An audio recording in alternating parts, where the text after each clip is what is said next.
เทศกัมพูชีនិងប្រទេសថៃបានព្រមព្រៀងគ្នាដកអាវុធធុនធ្ងន់និងកាត់បន្ថយវត្តមានយោធានៅតាមព្រំដែនក្រោមការឃ្លាំមើលរបស់ក្រុមអ្នកសង្កេតការណ៍អាស៊ាន AOT ដែលជាជំហានដ៏សំខាន់មួយឆ្ពោះទៅរកការបន្ធូរបន្ថយភាពតានតឹងបន្ទាប់ពីមានការប្រឈមមុខដាក់គ្នាជាច្រើនខែកិច្ចព្រមព្រៀងនេះត្រូវបានចុះហត្ថលេខាដោយរដ្ឋមន្ត្រីការពារជាតិកម្ពុជាលោកទាសីហានិងរដ្ឋមន្ត្រីការពារជាតិថៃលោកណាថាផុនណាត់ផានិតនៅក្នុងកិច្ចប្រជុំពិសេសលើកទី2នៃគណៈកម្មាធិការព្រំដែនទូទៅ GBC នៅក្នុងទីក្រុងកូឡាឡាំពួរប្រទេសម៉ាឡេស៊ីនាថ្ងៃទី23ខែតុលាឆ្នាំ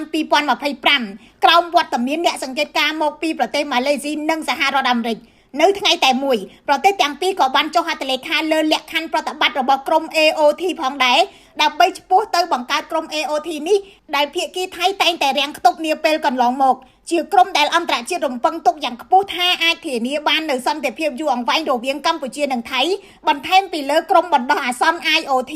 ទន្ទឹមនឹងនោះ GBC ក៏បានអនុម័តនីតិវិធីសម្រាប់ដោះមានមនុស្សធម៌តាមព្រំដែននិងផែនការសកម្មភាពរួមគ្នាដើម្បីប្រយុទ្ធប្រឆាំងទៅនឹងឧក្រិដ្ឋកម្មឆ្លងដែនរួមទាំងការឆបោកតាមប្រព័ន្ធអ៊ីនធឺណិតនិងការជួញដូរមនុស្សផងដែរលោកទាសីហារដ្ឋមន្ត្រីការពារជាតិកម្ពុជាបានថ្លែងថាកិច្ចប្រជុំបានស្វាគមន៍កិច្ចព្រមព្រៀងសន្តិភាពទីក្រុងកូឡាឡាំពួរដែលនឹងចុះហត្ថលេខានៅថ្ងៃទី26ខែតុលាឆ្នាំ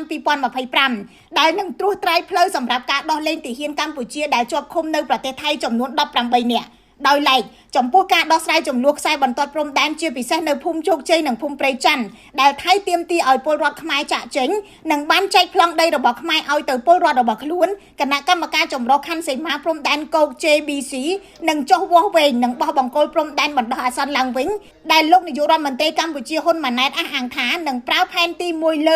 200,000ខ្ញុំរស់សុធាពី News Today NTTV